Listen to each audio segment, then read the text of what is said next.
Der er også te, hvis du hellere vil have det. Nå, kaffe, det er bedst til mig, du.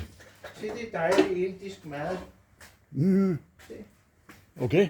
Wow. Prøv duft. Ja, det er rigtigt. Ja.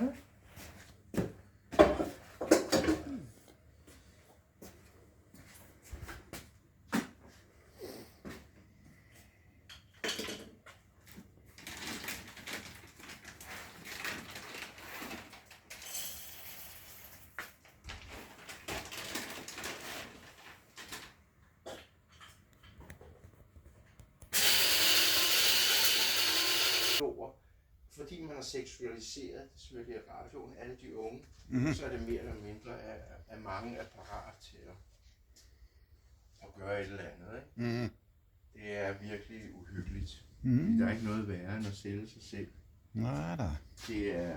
Det ødelægger ens sjæl og åndsliv og ens. Men det er jo det, vi tjener vores penge på. At sælge os selv. Hvordan? Ja, et lønarbejde for eksempel. Nå ja, men det er jo et pænt slaveri, fordi du arbejder hårdt, og du får penge for det.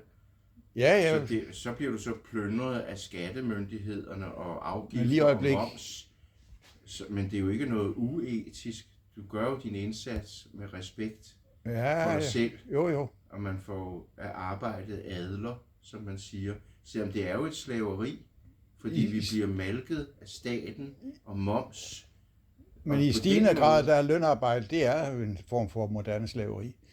Ja, det er nu det gælder ikke så meget endnu i hvert fald i Danmark, men rundt omkring i verden.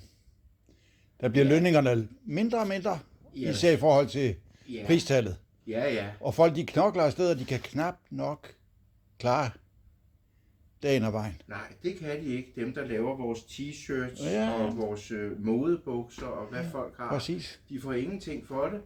Og de andre scorer kassen, importøren og sælgeren osv. Så det er jo ikke arbejde med værdighed.